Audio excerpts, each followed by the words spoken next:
Welcome back. Today we are going to cover lesson 1.4 where we'll be discussing about the virtual warehouses, types, scaling policies, best practices. We will deep dive into that one by one. So we will start with virtual warehouses. Virtual warehouses are nothing just a compute engine. So if we go with the definition, that virtual warehouse, often referred to as a warehouse, is a cluster of compute resources. So virtual warehouses are available in two types, standard and Snowpark optimized. Okay. Standard one is the normal regular virtual warehouse, and Snowpark optimized are the latest new addition. Snowflake recommends to use Snowpark optimized one for workloads that have large memory requirements, such as ML training use cases. Snowpark optimized warehouses let you configure the available resources and CPU architecture on a single node instance for your workloads. The default configuration for Snowpark Optimized provides 16x memory per node. Okay, this is very important to remember that Snowpark Optimized by default provides 16 times more memory per node compared to the standard warehouse. Okay, so you can obviously optionally increase or add additional nodes and CPU as well using the create warehouse or alter warehouse property. Okay, and the following options are available in the Snowpark optimized one. If we talk about memory, so default one is 16x, which is 256 GB. If we talk about memory of up to 16 GB, the resource constraint value which we need to pass is memory 1x or either memory 1x x86. So this is the minimum warehouse support in the Snowpark optimized, and it is extra small. Same way we have medium and large, and aligning with the same, we have the resource constraints. This is a default one, and obviously you can increase or decrease, you can add additional ones as well. If we talk about the standard warehouses comes with two options. Okay, Gen 1 and Gen 2. Gen 1 is Snowflake Originals one, and it is industry standard for using the virtual warehouses. Gen 2 is the next generation warehouse. Okay, so in Gen 1 warehouse, the ratio of CPU to memory is fixed. Okay, because it is designed for general SQL tasks. In Gen 2, Snowflake swaps out the virtual machines, okay, for instances that have more memory and faster SSDs. Okay, so this is the difference. Okay, so Gen 1, it's having a general memory to compute ratio, but if we talk about Gen 2, it is having a significant more memory and faster SSDs in order to process your queries. Snowflake universe, Gen 1 and Gen 2 generally refers to the evolution of virtual warehouse hardware and performance architecture, while Snowflake manages all the underlying infrastructure for you. Understanding these shifts are very, very important. Okay.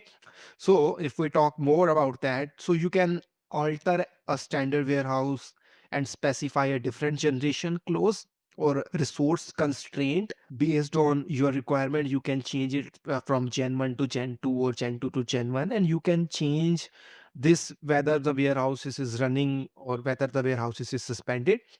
Okay, so this is the general NVMe SSD Gen 2 uses to provide you more significant and faster query performances. In order to create a warehouse, that's the typical script we need, that create or replace warehouse with the warehouse name.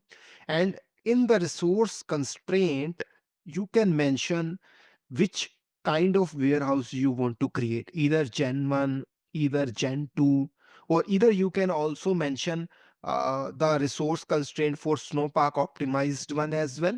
Okay, and obviously the snow warehouse size is required when you are talking about Gen 1 and Gen 2 specifically. So you should mention the warehouse size as well.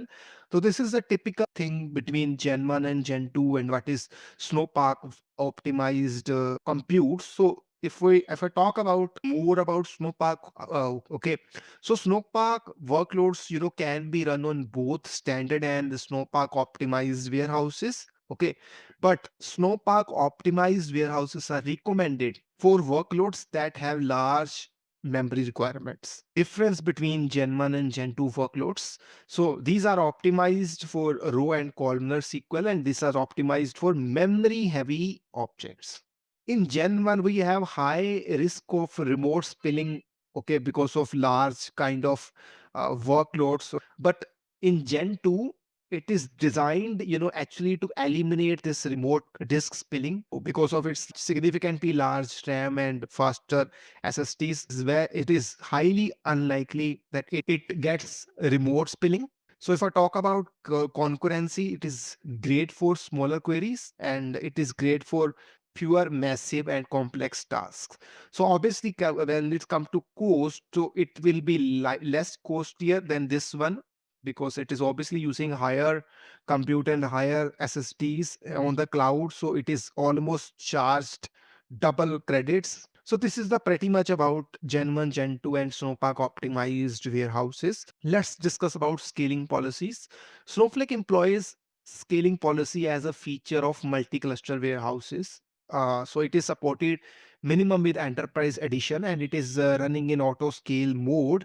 So these policies determine how quickly Snowflake adds or removes the cluster, okay, to manage your workload fluctuations and balance the performance, taking care of the cost. Snowflake offers two type of scaling policies. Okay, one is standard one and second is economy one. Standard one is performance optimized, if I say in very easy words, and economy one is cost optimized. Okay, so the difference here is that if there is a new user trying to query and query are getting queued, okay, so it immediately triggers or adds the additional clusters. But in comings to economy, okay, it don't add additional cluster instantly. It waits until it have the estimated workload for more than 6 minutes. Okay, so if we go with the definition, so this policy prioritizes performance, okay, as we just discussed, by quickly starting new cluster when queries are queued or current resources are deemed insufficient. It's suitable for interactive workloads. New clusters are added quickly with a 20-second wait between adding additional clusters. So this is very important to remember. And clusters are shut down for a period of low activity as usually Snowflake does. Now coming to economy one. So economy, obviously it is a cost optimized. It prioritizes cost by aiming to keep existing clusters and adding the new users into the queue. Okay, so potentially leading to the longer queues. Okay, so it's recommended for non-urgent background task. Okay, a new cluster is only started if there is a enough estimated workload for more than 6 minutes. Okay, so this is the difference between standard and optimized. Standard one is performance optimized and economy one is cost optimized. If you have a warehouse, you can obviously change the warehouse properties. That includes scaling policy as well. So you can change your scaling policy anytime you want without worrying about the cluster status. Now let's discuss about the warehouse type configurations based on the use cases. So first use case I am having is ad hoc queries. So what is ad hoc queries? Ad hoc queries are, like I'm running some random query and someone else is also running some another query. This is known as ad hoc queries. The goal for ad hoc queries is it should be having a balanced performance for unpredictable, highly unique queries. Okay, the warehouse type should be standard. Okay, because you may require to add additional clusters, okay, immediately as someone other else is also triggering another query. The size is recommended from extra small to small. Usually it's sufficient enough with extra small, but based on the requirement you can also define small as well. And there is nothing like you can limit yourself to extra small or small. You can obviously increase the size up to 6x large. But as we are just discussing about ad hoc queries, so it's never seen that you require to go to 6x large just for running your basic SQL queries. Okay, so the configuration should be auto suspend, should be advisable is 60 seconds in ad hoc query cases. Scaling policy should be standard. Multi-cluster warehouse, it's recommended to have clusters between 2 to 5. Depending on the team size, you can obviously increase that as well. So this is something which is the use case to use case configurations. So obviously this is not strict one you need to follow, but this is something which is very generic, and you can use them across most of the projects. Why? Because ad hoc queries are really repetitive. Keeping a warm cache is less important here because users have different queries to run on their system. So it short auto suspend times are very idle for that. Now talk about data loading part. Okay, so this is something which requires high throughput and stability for batch processings. Okay, so the warehouse size, it's generic to use standard for typical SQL based queries, and you can use Snowpark optimized one if your data loading process is Python or Java or Scala logic heavy, or you are having some MLP processing that might spill over to the disk. Okay, so then you can use Snowpark optimize. Ideally, most of the stuff should work on standard one, but this is also very important if you feel like your queries can spill to the disk. Okay, the size is recommended anywhere from medium to large. Obviously, this is not a fixated. You can change according to your needs. This is very generic definition here, that what's the size requirement. Configuration, obviously, again 0 to 60 seconds, so that once the batch load finishes, you don't need the cluster running. So you can obviously suspend that. Scaling policy is economy. When it's come to data loading, it's more about scaling up, okay, instead of scaling out. Okay, so more clusters are not the solution here. I believe bigger size is the solution in this case. Multi-cluster, it's usually best to have a one cluster only, but it's recommended to have a scale up feature here. Okay, bigger size, not scale out. Scale out is not a good option here, but scale up is obviously the better option when it's come to data loading. Okay, so why we need this? Because data loading is often a heavy lifting task. We want raw power. Okay, always remember when it's come to data loading, we require raw power. Okay, instead of more clusters to handle large files significantly. Please, remember these things.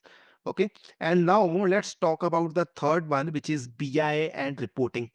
So this is the layer where the goal is having low latency, high concurrency for many simultaneous dashboard users.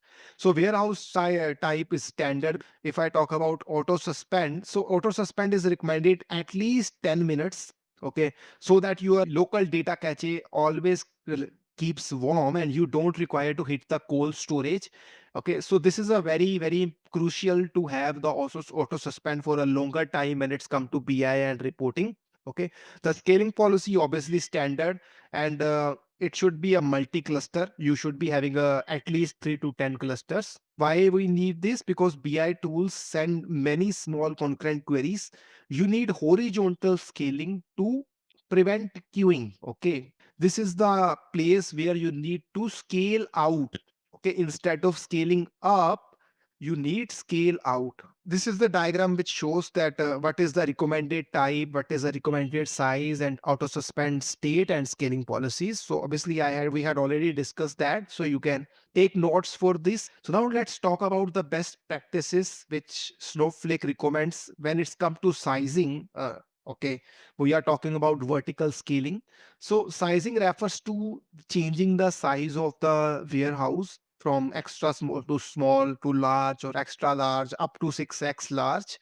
So each step up doubles the compute power. Okay, and the credit cost, obviously. But if I talk about the best practice, so best practice is always start small, use the extra small warehouse, and monitor from the query history. Okay, to check if the query is spilling to the disk overload. That's very important to remember. If you are seeing that your query spilling is happening, you need to increase the warehouse size. Okay, you can try from extra small to small then, and then you can again notice the query history. and until it is not a query spillover. Cool.